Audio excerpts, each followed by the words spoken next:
कई बार क्या होता है कि लोगों को लगता है कि आपका रूम पूरा सजा हुआ नहीं है ना, तो आपका रैंक नहीं आएगा। लेकिन मेरा जैसे इस रूम से सेम रूम से एक रैंक भी आया है। कोचिंग के साथ आपको क्या लगा कि ये जो सिविल सर्विसेज है काफ़ी आसान हो गया था? कोचिंग आपको एक मार्ग दिखा सकता है, लेकिन बहुत ज़्यादा हेल्प कोचिंग नहीं करता है। तो ऐसा था कि माता पिता का सपना था, एक सपना लेके भेजे थे। तो इनका ऐसा भी था कि एक ना एक दिन हो जाएगा, उनका सपना पूरा हो जाएगा, तो इसीलिए लगे रहे। एक स्ट्रैटेजी अगर हम बात करें इनिशियली। देखिए, अगर यूपीएससी में आते हैं आप, तो यूपीएससी में सबसे पहले बोला जाता है कि एनसीईआरटी, और वो करना भी चाहिए क्योंकि वही आपका बेस स्ट्रॉन्ग करता है। पीवाईक्यू लगाने का पैटर्न क्या होता है, कैसे अटेम्प्ट करें पीवाईक्यू को? देखिए, 10 साल का आप यूपीएससी का लगा लीजिए, और बीपीएससी का भी जितने अभी तक के एग्ज़ाम हुए हैं, जितना उसका कंपाइलेशन मिलता है उसको लीजिए, और एक बार उसको देख लीजिए कम से कम। Hello everyone, welcome to student of friends. अभी हमारे साथ हैं पप्पू जी, जिनका बीपीएससी में 20 रैंक के साथ सिलेक्शन हुआ है। इनका जो मीडियम था वो हिंदी मीडियम था, और ये वजीराबाद में रहकर तैयारी करते थे। इसी रूम में, ये छोटा सा रूम दिख रहा होगा, इसमें करीब 7-8 फ्रेंड्स रहते थे। और इनका जो 7-8 फ्रेंड का ग्रुप था उसमें ऑलमोस्ट जो फ्रेंड्स हैं सिलेक्ट हो गए हैं, और अभी 2-3 लोग ही बचे हैं, जिसमें कि 3 लोग बचे थे, तो पप्पू जी अभी हो गए हैं। बाकी दो लोगों का और नंबर आएगा सिलेक्शन का। और साथ ही ये बता रहे हैं कि जो रैंक 1 भी आए हैं वो भी इन्हीं के साथ रहते थे, तो लास्ट ईयर उनका भी सिलेक्शन हो गया था और इस बार उनका रैंक 1 आया। आज हम इनसे इनकी जर्नी जानेंगे, स्ट्रैटेजी जानेंगे, और ये हिंदी मीडियम से हैं। सबसे पहले आप अपना एजुकेशनली बैकग्राउंड बताइए, और आप कहाँ से बिलोंग करते हैं? सर, मैं बिहार के पूर्वी चंपारण से बिलोंग करता हूँ जी। और मैंने गांव तक, मतलब 12th तक की पढ़ाई गांव से किया है। उसके बाद मैंने फिर एनआईटी उत्तराखंड से बीटेक किया है 2018 में मैकेनिकल में। ओके। और उसके बाद से फिर मैं तैयारी कर रहा हूँ, और बीच में थोड़ा पैसे की कमी आ रही थी, तो थोड़ा बहुत पढ़ा भी रहे थे कोचिंग वगैरह में जाके। ओके। मतलब कुछ टेस्ट सीरीज वगैरह में हेल्प कर दिए, तो थोड़ा पैसा मिल जाता था। देखिए, जब मैंने प्रिपरेशन शुरू किया था, तो ये जो आपको सारे बुक्स दिख रहे हैं, ये सारे अभी तक के मेरे नोट्स हैं, जो भी एनसीईआरटी वगैरह हैं, ये सारे, इसमें इतने चीज़ों को मैंने, मतलब ये प्रीवियस ईयर क्वेश्चन है, उसके बाद में जो ये हिंदी साहित्य का सारे नोट्स हैं, उसके बाद में ये सारे जो मैंने हैंड रिटन नोट्स बनाए वो हैं, उसके बाद में कुछ एनसीईआरटी है और कुछ स्टैंडर्ड बुक है। तो मैंने 3-4 साल 5 साल में जो भी तैयारी किया है, तो ये सारे चीज़ें ही हैं। और उसके बाद आप रूम में देखिएगा ज़रा कि कई बार क्या होता है कि लोगों को लगता है कि आपका रूम पूरा सजा हुआ नहीं है ना, तो आपका रैंक नहीं आएगा। लेकिन मेरा जैसे इस रूम से सेम रूम से एक रैंक भी आया है, और वो भी इसी रूम में रहता था। लेकिन देखिए कि कोई मैप वगैरह नहीं है, क्योंकि हम लोग बेसिकली लाइब्रेरी में पढ़ते थे, तो वहीं पे जो भी होता है वहीं पे रहता है। यहाँ पे सिर्फ मतलब सोने का था, ऐसा नहीं कि रूम में कुछ बहुत ज़्यादा पढ़ने का माहौल हो, पढ़ाई मतलब पूजा पाठ का, वैसा कुछ नहीं था। मतलब आप पढ़ने पे फोकस कीजिए, और देखिए नोट्स बनाने में फोकस कीजिए, अपना हैंड रिटन जितना भी हो सकता है, और अपनी रिसोर्सेज काफ़ी लिमिटेड रखने की कोशिश कीजिए, और इसी को बार बार रिवाइज कीजिए। हो सकता है आपका, मतलब हो सकता है 1 साल 2 साल बाद सिलेक्शन हो, लेकिन सिलेक्शन ज़रूर होगा। जैसे मैं शुरू में आया, अभी तो लाइब्रेरी में पढ़ते हैं, लेकिन शुरू में जब आया था, तो मैं, ये चेयर है मेरा, इस पे पढ़ता था, और ये टेबल है, इसी पे बैठ के मैं पढ़ता था। और जो उज्जवल भाई का टेबल चेयर है, वो अंदर वाले रूम में लगा हुआ है, तो वहीं पर वो बैठ के पढ़ते थे। उज्जवल भाई जैसे रहते हैं ना, वो अंदर वाले रूम में रहते थे। वो रैंक 1 पे है, और उनका भी, मतलब उनका और मेरा काफ़ी चीज़ें सेम है, जैसे ऑप्शनल सेम है, बैकग्राउंड सेम है, हर चीज़ सेम है। साथ में तैयारी करने भी आए थे, तो मतलब उसका उसका भी हिंदी मीडियम ही है। तो ऐसा है कि मतलब, और सिमिलर पैटर्न पे हम लोगों ने तैयारी किया, क्योंकि इंजीनियरिंग माइंडसेट था, तो लगभग एक जैसा था। तो एक जैसे चीज़ें नोट्स बनाए, एक जैसे चीज़ें रिवाइज किए, एक जैसे अपने रिसोर्सेज को फॉलो किए। जैसे ये सब तो मैंने दिखा दिया, ये सारा मेरा मटेरियल है। जो रैंक 1 उज्जवल कुमार उपकार है, वो भी हमारे साथ रहते थे, उनका काफ़ी मटेरियल यहीं पे पड़ा हुआ है। चलिए आइए, आपको उज्जवल जो रैंक 1 है, उनका जो कहाँ सोते थे, कहाँ पढ़ते थे, वो दिखाते हैं। आइए, तो यहाँ पे उज्जवल भाई पढ़ते थे, ये उनका टेबल है, और चेयर जो है बाहर लगा हुआ है, तो इसी पे बैठ के वो पढ़ते थे। ये उन्हीं का बेड था, इस पे वो सोते थे। और ये जो है, यहाँ पे हटिए, ये जो नोट्स है, कुछ नोट्स वो लेके गए हुए हैं, और बाकी उनका नोट्स अभी इसी में पड़ा हुआ है सारे। तो ये सारा जो नोट्स है वो सब उन्हीं का है। इसमें भी आपको दिख रहा होगा, ज़्यादा कॉपी होगा, ज़्यादा मतलब सेल्फ रिटेन नोट्स है। तो उस पर हम दोनों का फोकस यही था कि अपना नोट्स जितना होगा ना, उतना अच्छा रहेगा। तो देखिए वो भी रैंक 1 पे है हिंदी मीडियम से और मेरा रैंक 20 है। हाँ, ये सब तो है कि मतलब आप 4-5 साल तैयारी करते हैं तो बहुत सारा बुक पड़ जाता है। तो इसमें काफ़ी चीज़ें पड़ी हुई है। जो मेन नोट्स है वो ले गया है वहाँ उज्जवल, और कुछ जो उनको काम करनी था ये है, और बाकी कुछ चीज़ें वहाँ पे है। आपने ये रूम देख लिया जो रैंक 1 उज्जवल कुमार उपकार का है, और बस यही था हम लोग का रूम। क्योंकि जो इस छोटे से 2 रूम में 4 लोग रहते हैं, क्योंकि मेन था कि फाइनेंशियली भी देखना था घर पे कि ज़्यादा घर पे लोड ना पड़े, इसलिए था कि जितना कम पैसे में हो सके हम लोग यहाँ रह सके। और फाइनली अब सिलेक्शन हो गया, रैंक 1 पे मेरा दोस्त है, रूममेट है, तो अच्छा लग रहा है। ओके, सो जैसे आपने बीटेक किया है, फिर पे आपने हिंदी मीडियम रखा है, तो सबसे पहले ये बताइए कि आपने सिविल सर्विस में हिंदी मीडियम ही क्यों रखा? सर इसका रीज़न ये है कि मैंने 12th तक की पढ़ाई हिंदी मीडियम में किया था, और मुझे लगता था कि जैसे मैंने ऐसे वगैरह पेपर दिया तो मुझे लगता था कि मैं हिंदी में ज़्यादा अच्छा लिख पा रहा हूँ, और इसी वजह से मैंने हिंदी रखा। लेकिन बाद में थोड़ा लगा कि शायद चेंज कर लेते हैं, लेकिन फिर भी चेंज करना इतना आसान नहीं है कि सब चीज़ आप पढ़ लो क्यों हिंदी में, फिर इंग्लिश में तो उसको दोबारा पढ़ना बहुत मुश्किल है, इसलिए मैंने हिंदी में कंटिन्यू किया। ओके, जैसे आपने बीटेक किया है, बीटेक के बाद आप यहाँ पे सिविल सर्विस की तैयारी करने आ गए हैं, तो आपको नहीं लगा कि बीटेक करने के बाद कहीं अच्छी जॉब में प्लेसमेंट ले लेना चाहिए? प्लेसमेंट हुआ था वहाँ NIT उत्तराखंड से, बट उस समय मुझे लगा कि चलो 2-3 साल इधर देते हैं, हो जाएगा तो एक अच्छा करियर बन जाएगा। लेकिन इधर आए तो थोड़ा ज़्यादा टाइम लग गया, लेकिन अब फाइनली मतलब बहुत सारे फेलियर के बाद एक सक्सेस मिलता है तो अच्छा लगता है। तो अभी कैसा लग रहा है, मतलब क्या रिएक्शन था आपका पर्सनली और जैसे फैमिली वालों का? क्योंकि जब आसपास के लोग भी होते हैं वो कहीं ताने देने लग जाते हैं कि अब इनका नहीं होगा, या फिर कुछ ऐसे लोग मिलते हैं जो कि निगेटिविटी पैदा करने का कोशिश करते हैं। सबसे पहले मुझे तो जैसे मैंने PDF में रोल नंबर देखा अपना, तो सबसे पहले मुझे घर का ख्याल आया, क्योंकि उन लोगों ने इतना सेक्रीफाइस किया है अपने बेटे को पढ़ाने के लिए, एक अच्छी जॉब दिलवाने के लिए। और उसके बाद दूसरी चीज़, जो इतने सारे फेलियर्स हुए हैं, इतने सारे लोग ताना देने लगे हैं, जैसे मैंने वो PDF में अपना नाम देखा ना, ये सारी चीज़ें मेरे बैकग्राउंड में चलने लगी दिमाग में। तो उसके बाद जब रियलाइज़ हुआ कि फाइनली आई एम सेलेक्टेड, तो बहुत अच्छा लगा। ओके, सो अभी आपका state tax assistant commissioner assistant commissioner के लिए सिलेक्शन हुआ, तो फाइनली आपको अच्छा लग रहा है? जो ड्रीम आप लेके आपने NIT IIT करके आप इसमें आए थे। जी, फाइनली अच्छा लग रहा है। लेकिन अभी एम तो है कि IAS बने, बट इसमें भी काफ़ी अच्छा अपॉर्चुनिटी है। ओके, सो कब से तैयारी कर रहे हो आप ये सिविल सर्विसेज की? सर 2018 में बीटेक किया था, तो उसके बाद ही आ गया, लेकिन बीच बीच में थोड़ा गैप होता रहा। जैसे मतलब पढ़ाई करने लगे, बच्चों को पढ़ाने लगे, थोड़ा कोचिंग में ज्वाइन कर लिए, तो उस वजह से। तो आपने कोचिंग भी ली थी ना? हाँ। ओके, सो कोचिंग के साथ आपको क्या लगा कि ये जो सिविल सर्विसेज है काफ़ी आसान हो गया था? देखिए मैंने कोचिंग UPSC की ली थी, उसके बाद BPSC का तो मैंने सेल्फ स्टडी किया था। तो UPSC का लिया था तो उस समय मुझे लगा कि कोचिंग आपको एक मार्ग दिखा सकता है, लेकिन बहुत ज़्यादा हेल्प कोचिंग नहीं करता है। ये फैक्ट है कि बहुत ज़्यादा आप कोचिंग पर रिलाई मत कीजिए, उससे आपको गाइडेंस लीजिए और ख़ुद से पढ़ाई कीजिए।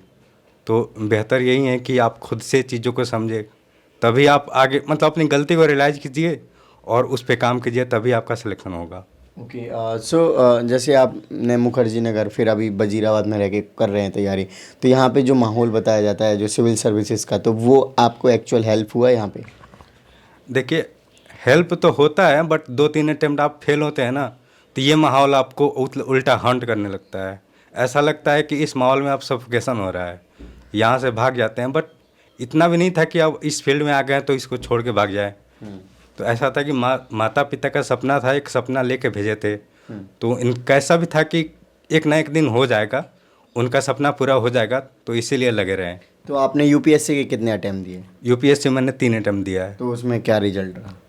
2 में तो प्रीलिम्स फेल हो गए, एक में मेंस दिए थे, तो उस समय ऑप्शनल अच्छा नहीं था तो फेल हो गए मेंस में। तो ऑप्शनल क्या रखा था आपने? हिंदी साहित्य है। हिंदी साहित्य रखा, और बिहार पीसीएस में? सेम है। सेम रखा है, और बिहार पीसीएस का आपका ये तीसरा अटेम्प्ट था, राइट? हाँ, तीसरा है, पहला मेंस है और पहला ही फाइनल सिलेक्शन। मतलब फर्स्ट टाइम में ही आपका फाइनल सिलेक्शन हो गया प्रीलिम्स जब निकला तो, राइट? ओके, सो जैसे मुखर्जी नगर में आपने कोचिंग करी है, आपके बाकी सारे मित्र के बारे में भी आपने मुझे बताया था, तो उन लोगों ने भी कोचिंग करी थी, और फिर किस तरीके से आपस में सपोर्ट मिलता है और आपकी सक्सेस जर्नी कैसे उनके साथ कनेक्ट फील होती है? देखिए, एक ग्रुप, अच्छा पीयर ग्रुप होना बहुत ज़रूरी है लाइफ में, जो आपको जब लो फील करें तो वो लोग मोटिवेट करें, जब आपके पास पैसे की कमी हो तो वो लोग फाइनेंशियली देने के लिए तैयार रहें। तो हमेशा पीयर ग्रुप अच्छा होता है। और एक चीज़ ये हुआ है कि जैसे जो श्रवण भाई है, जैसे उज्जवल कुमार उपकार है रैंक 1, तो इन लोगों की वजह से मतलब कई बार होता है कि जैसे हम लोग टेस्ट देते थे, उसके बाद आके डिस्कस करते थे, तो फिर हमें पता चलता है कि हम कहाँ गलती कर रहे हैं, फिर वो उसको सुधारते थे।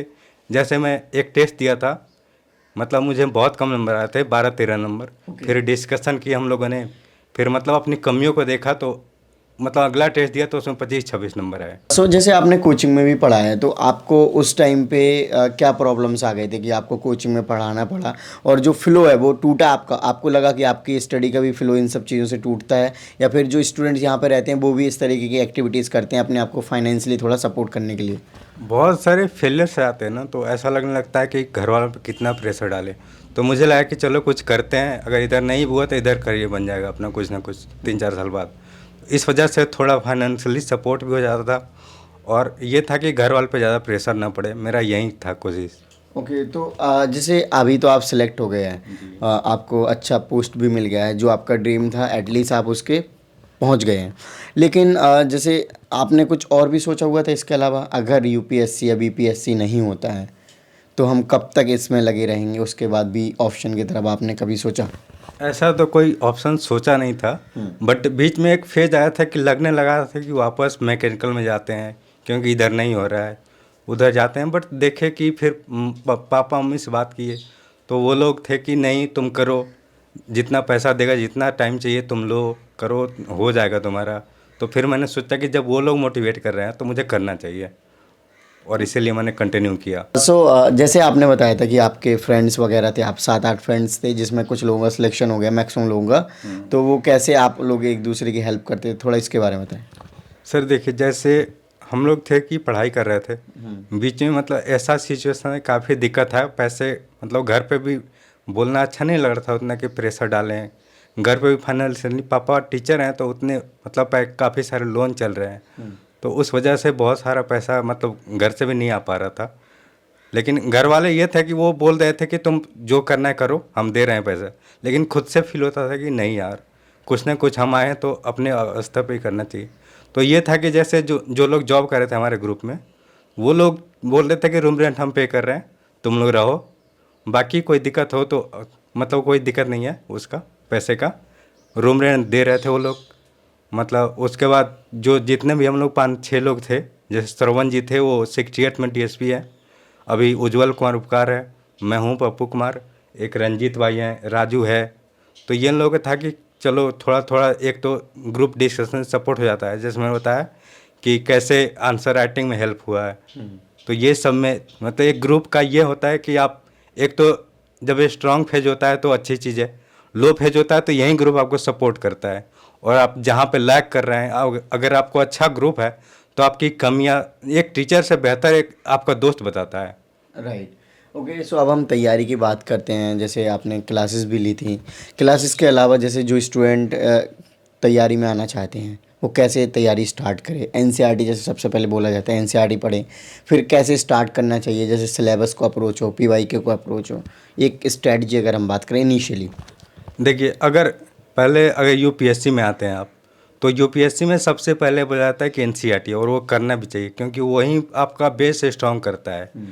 एनसीईआरटी कीजिए, उसके बाद फिर स्टैंडर्ड बुक पे धीरे धीरे शिफ्ट होइए, उसके बाद जब आप एग्ज़ाम पूरा प्रिपरेशन मोड में आइए तो फिर पीवाईक्यू पे फोकस कीजिए पूरा। जैसे मैंने शुरू में क्या गलती किया कि पीवाईक्यू पे ज़्यादा ध्यान नहीं दिया, इस वजह से मैंने प्रीलिम्स में कई बार फेलियर झेले हैं, और उस पर थोड़ा वर्क किया तो मैंने एक मेंस भी लिखा हुआ है। तो मुझे लगता है पीवाईक्यू ज़रूरी है और एनसीईआरटी ज़रूरी है, उसके बाद स्टैंडर्ड बुक जो भी है वो ज़रूरी है। और एक सही गाइडेंस भी ज़रूरी है, क्योंकि मार्केट में इतनी चीज़ें हैं कि क्या पढ़ना है क्या छोड़ना है, ये गाइडेंस होना आपके पास बहुत ज़रूरी है। ओके, सो अगर हम बात करें स्पेशली बीपीएससी की स्ट्रेटजी की, तो बीपीएससी की प्रीलिम्स और मेंस दोनों की स्ट्रेटजी बताइए। उसमें ओवरऑल आप रिसोर्सेज के साथ भी कि कौन सी बुक, कौन से यूट्यूब पे या वेबसाइट से हेल्प ले सकते हैं, मटेरियल ले सकते हैं। देखिए, जैसे मैंने प्रीलिम्स की तैयारी किया तो प्रीलिम्स के लिए साइंस के लिए एनसीईआरटी पढ़ा था और उसके अलावा मैंने साथ में लुसेंट पढ़ा था। क्योंकि लुसेंट में सारे फैक्ट एक जगह मिल जाते हैं। हाँ। उसके बाद में मैंने बिहार स्पेशल पढ़ा। तो बिहार स्पेशल ज़्यादातर मैंने यूट्यूब से किया है। यूट्यूब कोई पर्टिकुलर चैनल नहीं है, लेकिन जैसे मैं कोई टॉपिक सर्च करना है तो मैं सीधा आता था, सर्च करता था, जो भी कुछ आता था नीचे जो अच्छा लगता था मैं पढ़ लेता था। उसके बाद फिर जैसे लक्ष्मीकांत है तो उसके लिए तो यूपीएससी के लिए पढ़े हुए थे, लक्ष्मीकांत को स्पेक्ट्रम पढ़े हुए थे, तो वो सब चीज़ें हेल्प की। मतलब इसके लिए कोई ज़्यादा प्रिपरेशन नहीं करना पड़ा। एनसीईआरटी साइंस वगैरह का थोड़ा पढ़ना पड़ा अलग से, और बिहार स्पेशल पढ़ना पड़ा, बाकी चीज़ें तैयार थी।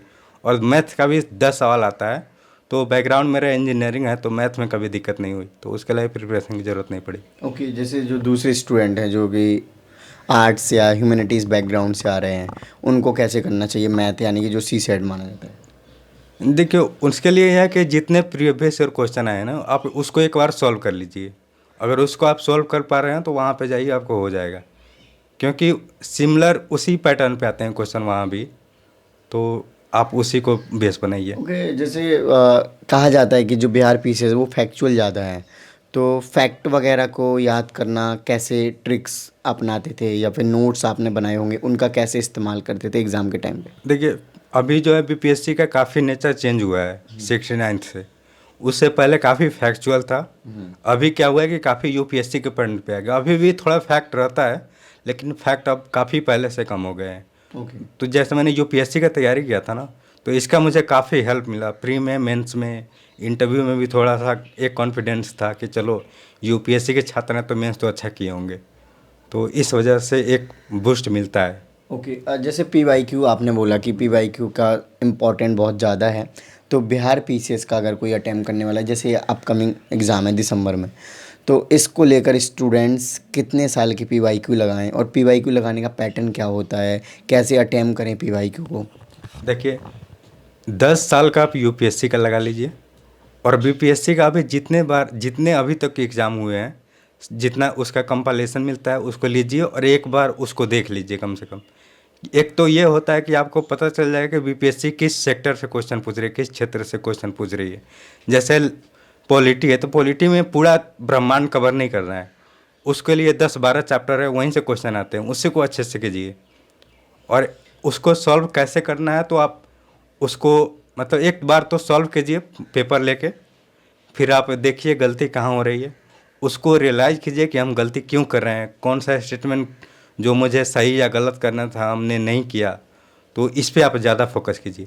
और एक अपना ये भी देखिए कि हम कितने अटेम्प्ट कर रहे हैं, तो मेरा मार्क्स मैक्सिमम हो रहा है। किसी का हो सकता है कि जैसे बीपीएससी में 150 क्वेश्चन होते हैं, तो 150 में अभी 130 यहाँ पे निगेटिव है, तो मेरा था कि 130 और 135 के बीच ऑप्टिमम था। इससे ज़्यादा जाता है तो नेगेटिव था, इससे कम जाता है तो फिर कट ऑफ पार नहीं होता था। ओके, जैसे कि आपने यूपीएससी और बीपीएससी के काफ़ी सारे प्रीलिम्स दिए हैं, तो प्रीलिम्स का पहले का जो टाइम है वो कैसे आप यूटिलाइज़ करते हैं, कैसे रिवीजन करते हैं, और कितने टाइम पहले से मेंस का पढ़ना आप बंद कर देते हैं? देखिए, जैसे बीपीएससी के लिए मैंने पहले मेंस नहीं पढ़ा था, यूपीएससी के लिए मेंस पढ़ा था पहले। तो मुझे था कि यूपीएससी का पैटर्न मुझे पता है, तो उस वजह से मतलब काफ़ी पहले तैयारी नहीं कर बीपीएससी मेंस का। ऐसा था कि प्री निकल जाएगा तो मेंस कर लेंगे, क्योंकि यूपीएससी का मेंस तैयार था थोड़ा बहुत, और मतलब एक ऑप्शनल था, पहले कमज़ोर था, अभी वो भी ठीक हो चुका है, तो मुझे उस पर कॉन्फिडेंस था। और एक था कि जैसे इसमें आता है अब जैसे 300 नंबर का आता है एसए का पेपर, और एसए का पेपर मेरा यूपीएससी के लिए तैयार था, तो उसका काफ़ी हेल्प हुआ है। और बाकी जैसे मैंने इसका 69 का मेंस की बात करूं, तो जैसे जब रिज़ल्ट आया, जब प्रीलिम से दे दिया, नंबर मिला लिया कि आ रहे हैं, कट ऑफ के पार हो रहे हैं, तो उसके बाद मैंने मेंस की तैयारी शुरू की बीपीएससी की। तो उसमें क्या हुआ कि जैसे टाइम थोड़ा 2-3 महीने 2-2.5 महीने का ऐसा बचा था, तो मैंने जैसे मेरे भाई है राजू, तो उस समय मैं पढ़ रहा था तो खाना ये बना रहे थे, तो मतलब मुझे था कि सिर्फ पढ़ाई कीजिए, आप खाना वगैरह या जो चीज़ है बाहर का हम देख लेंगे। ओके, तो मतलब आप लोग मिल के खाना बनाते थे यहाँ पे? हाँ, मिल के बनाते थे उस टाइम, मतलब मेरे भाई मुझे कुछ नहीं करने दे रहे कि आप पढ़िए सिर्फ। ओके, अगर अब हम मेंस की बात करें, स्पेशली अगर हम बिहार पीसीएस की बात करें, तो आपने जो गलतियाँ करी हैं या फिर आपको जो समझ आया कि एक मेंस की बेटर स्ट्रेटजी ये हो सकती है? जो स्टूडेंट हैं तैयारी कर रहे हैं बिहार पीसीएस के लिए, स्पेशली आप बिहार पीसीएस के मेंस की स्ट्रेटजी बताइए कि ऐसे रिसोर्सेज को फॉलो करें और ऐसे पढ़ें, ऐसे आंसर राइटिंग करें सो दैट कि अच्छे से तैयार हो जाएगा।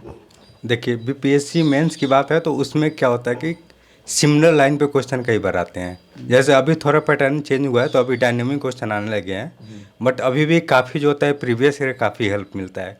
तो आप सबसे पहले क्या कीजिए, जब भी मेंस की तैयारी शुरू कीजिए, जैसे कुछ कुछ टॉपिक होते हैं जैसे पॉवर्टी है, अनएम्प्लॉयमेंट है, ऐसे ही करके कुछ कुछ टॉपिक डिसाइड कीजिए। और उसमें क्या है कि आप जितने क्वेश्चन प्रीवियस ईयर में आए हैं उसको वहाँ पे आप नोट डाउन कीजिए। और उसके बाद में आप जो भी सोर्स फॉलो कर रहे हैं, जैसे मैंने तो ज़्यादा यूट्यूब से पढ़ा है, यूट्यूब हो गया या फिर गूगल हो गया या फिर जैसे कोई भी बुक है जिसमें आपको ये कंटेंट मिल जा रहा है, तो वहाँ से आप क्या कीजिए कि ये चीज़ें ये डायमेंशन कवर करके और एक नोट्स बना लीजिए। उससे क्या हो कि आपका रिवीजन करने में टाइम बचेगा, उस बार बार आपको चीज़ें कहीं और ढूंढने की ज़रूरत नहीं पड़ेगी, आपके पास सारा मटेरियल रहेगा। और लास्ट में ये होता है कि आपका मटेरियल ना तो रिवाइज करने में बहुत अच्छा होता है। तो जो है कि आप अपना प्रॉपर नोट्स बनाइए और जो जो भी जितने प्रीवियस ईयर में टॉपिक अभी तक पूछे गए हैं सारे लगभग 2-3 महीना लगेगा, उसको कवर कर लीजिए। उसमें से कोई छूटना नहीं चाहिए क्योंकि कई टॉपिक रिपीट होते हैं। ओके, और ऑप्शनल को जनरली कितना टाइम देना चाहिए मेंस के लिए? देखिए ऑप्शनल अब बीपीएससी में ऑब्जेक्टिव हो गया है। हाँ। पहले सब्जेक्टिव था तो अलग स्ट्रेटजी था। अभी ये है कि आप जितना उसमें फैक्चुअल चीज़ें हैं कुछ कुछ चीज़ें आप पढ़ लीजिए, ताकि वहाँ पे कई सारे फैक्ट पूछे जाते हैं जो पता नहीं होता है। हम लोग जैसे 4-5 साल से इसी चीज़ की तैयारी कर रहे हैं, लेकिन वहाँ पे ऐसे बहुत सारे फैक्ट पूछे गए थे जो हम लोग को नहीं पता था। तो आप थोड़ा फैक्ट ओरिएंटेड पढ़ाई कीजिए ऑप्शनल के लिए। ओके, जैसे मेंस में बिहार स्पेशल आता है तो उसको कैसे आप करते थे? आपने बोला कि फैक्ट बेसिस पे आता है, तो उसके लिए क्या प्रॉपर रिसोर्सेज मेंस के लिए थोड़ा डिटेल में पढ़ना पड़ेगा ना? तो उसके लिए जैसे आपने पहले बताया था कि आपने साइंस के एनसीईआरटी पढ़ ली थी और लूसेंट पढ़ लिया था, उससे हो गया था, तो मेंस में भी इन्हीं सब रिसोर्सेज से हो जाएगा? देखिए मेंस में एक बिहार समग्र की बुक आती है, उससे आप हेल्प ले सकते हैं। ऐसा नहीं कि पूरा उसी से आ जाएगा, उससे थोड़ा बहुत हेल्प लीजिए। हिस्ट्री थोड़ा मिल जाएगा, ज्योग्राफी मिल जाएगा, पॉलिटी में कुछ कुछ टॉपिक वहाँ मिल जाएंगे। तो वहाँ से आप क्या कीजिए कि वहाँ से हेल्प लीजिए और वहाँ से और यूट्यूब से और गूगल से जहाँ से भी सर्च करके पूरा को कंपाइल करके एक नोट्स बना लिए प्रॉपर कि ये टॉपिक है। जैसे पॉवर्टी है, पॉवर्टी पे कोई भी क्वेश्चन आएगा किसी भी डायमेंशन में पूछेगा तो मेरे से नहीं छूटेगा, इतना आपका नोट्स होना चाहिए। जैसे कि घटना चक्र वगैरह होते हैं और जनरली जो स्टेट पीसेस है उसमें घटना चक्र का काफ़ी इंपॉर्टेंस मानी जाती है, तो घटना चक्र आपने कैसे अपनी स्टडी में यूज़ करे? देखिए घटना चक्र पढ़ बहुत ज़रूरी बताया जाता है, लेकिन मैंने कभी घटना चक्र पढ़ा नहीं है। फैक्ट बात ये है, ओके।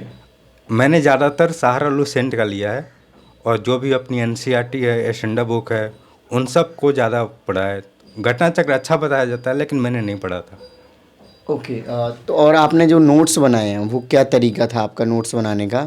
आप कोई बुक पढ़ रहे हैं, उसका पूरा पूरा नोट बनाया, कितने कैसे लिखा आपने कि ये चीज़ हमें नोट्स बनाने में रखनी चाहिए, ताकि स्टूडेंट्स को भी समझ आए कि वो नोट्स कैसे बनाएं, स्पेशली अगर हम बिहार पीसेस को लेकर बात करें? जी देखिए बिहार पीसीएस में मैंने प्री के लिए सिर्फ बिहार स्पेशल नोट्स बनाया था।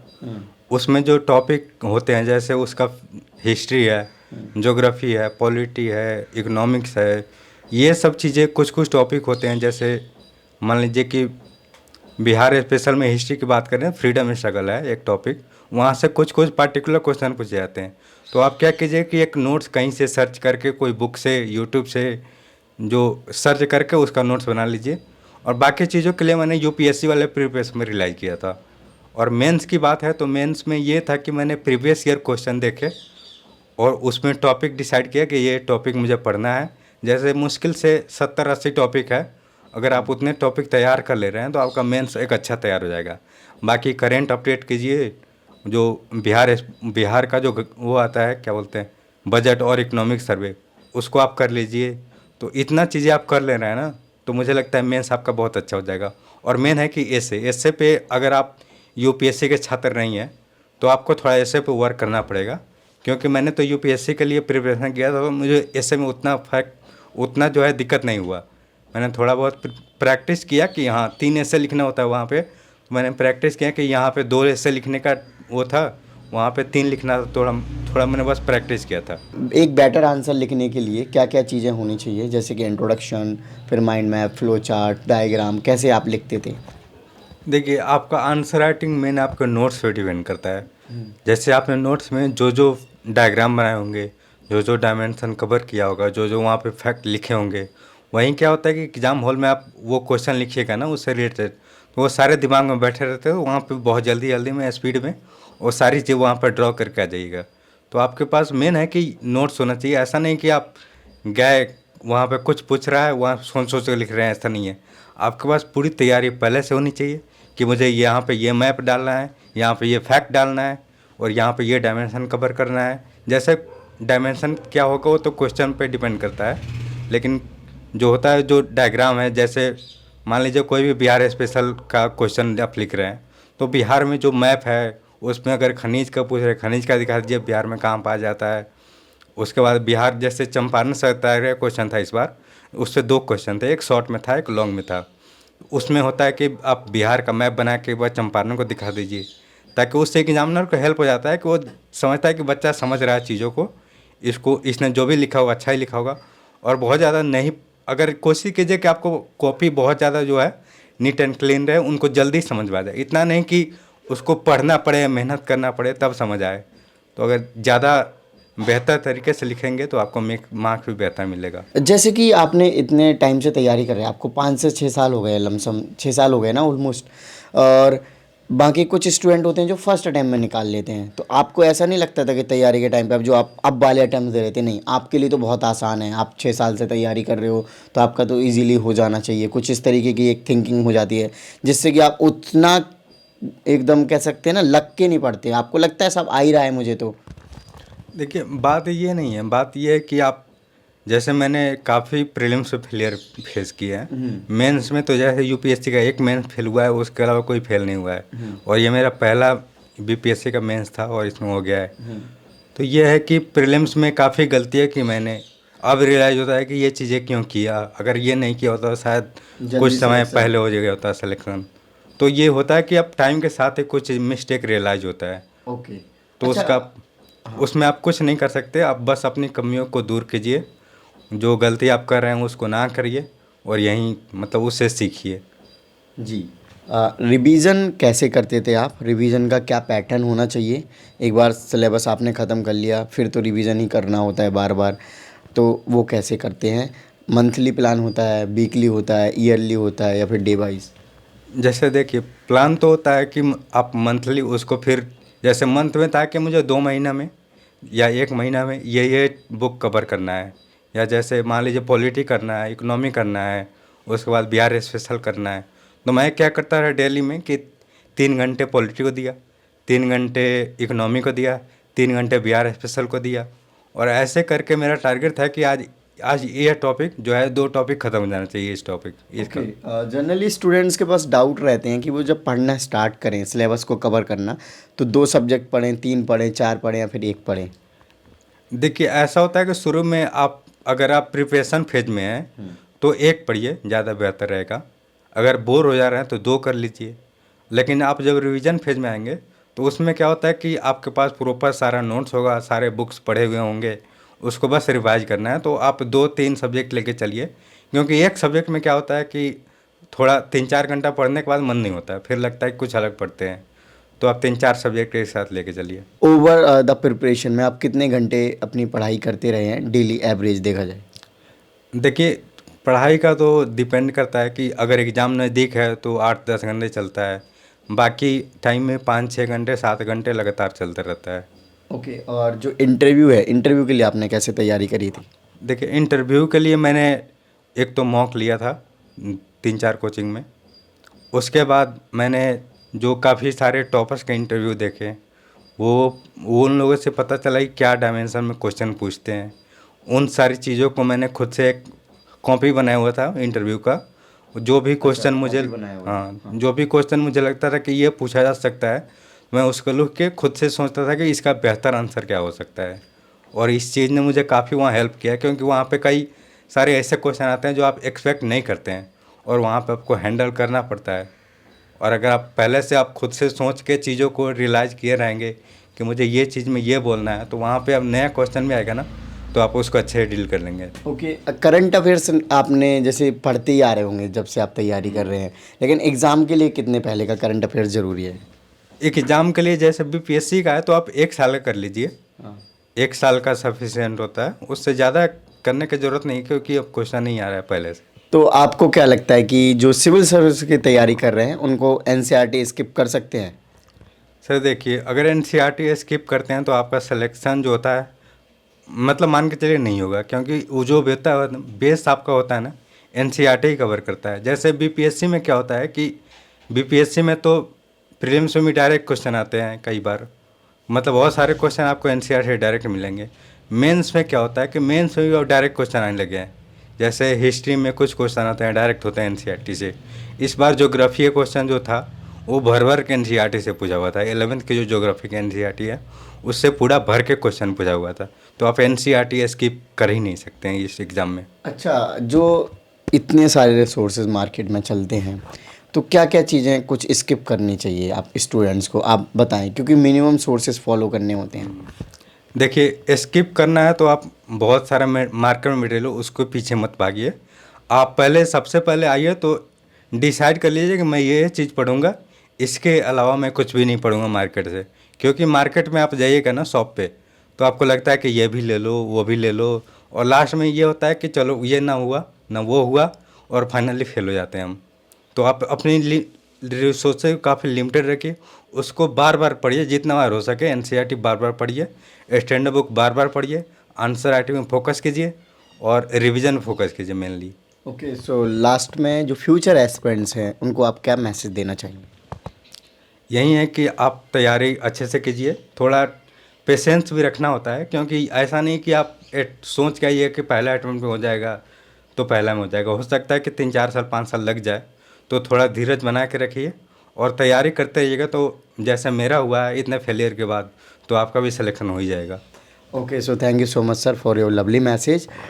सो फ्रेंड्स, आपने देखा कि इन्होंने ओवरऑल अपने एक्सपीरियंस को शेयर किया। डेफिनेटली आपको काफ़ी हेल्प मिलेगी, मोटिवेशन मिलेगा। थैंक यू, जय हिंद।